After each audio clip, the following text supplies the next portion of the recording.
G'day everyone, and welcome back to Retrospectreviews. So in this video I thought we might have a quick look at a video game that has been almost forgotten or was never heard of by many people. A game that kind of broke up a relationship, and that game is Junior Pac-Man. So let's check out Junior Pac-Man.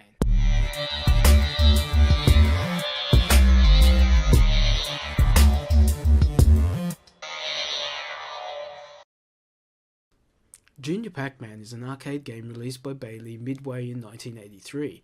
It is based on Pac-Man and its derivatives, but it's not officially part of the Pac-Man series. Along with Miss Pac-Man, Baby Pac-Man, and Pac-Man Plus, this game was created without the authorization of Namco. This, along with the Professor Pac-Man, was one of the two games that would eventually lead to the termination of the license agreement between Namco and Bailey midway in 1984. The gameplay of Junior Pac-Man is very similar to that of its predecessors. The player controls Junior Pac-Man, who wears an animated propeller beanie, and scores points by eating all the Pac dots in the maze. While four ghosts chase him around the maze and attempt to kill him, the player can eat an energizer to turn the ghosts blue, making them vulnerable for a short period of time, and allowing the player to eat them for extra points.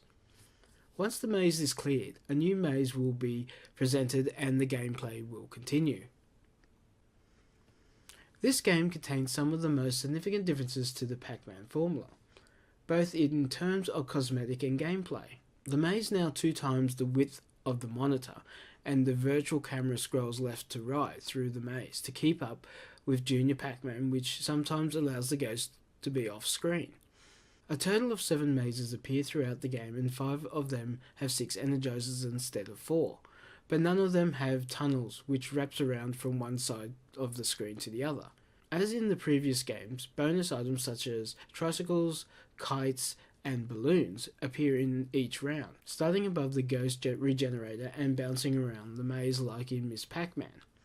As items encounter dots, it changes them into larger dots, which are worth 50 points instead of 10 points, but will also slow Junior Pac-Man down more than normal as he is eating them. If an item encounters an energizer, it will self-destruct, taking the energizer with it. If Junior Pac-Man should die, all larger dots will disappear from the maze.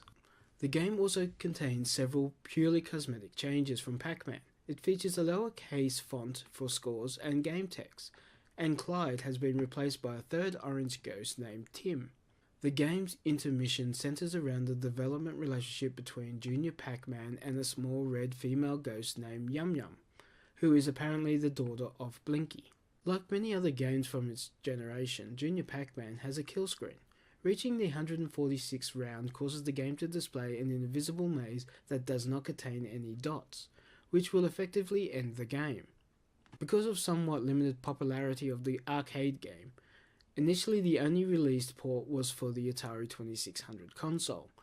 This version features different mazes that scroll vertically rather than horizontally, but is otherwise a faithful recreation.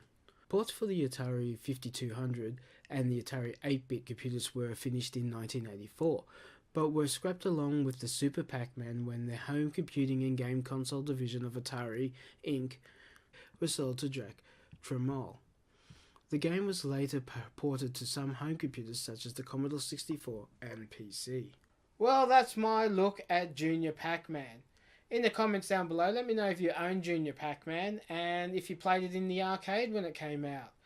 Also, if you're new to the channel, don't forget to subscribe and hit the notification bell because I'll let you know every time I upload a new video every Friday. And don't forget to press that like button because pressing that like button really helps me out. Well, that's it for me. I hope you enjoyed and I'll catch you next time. Bye for now.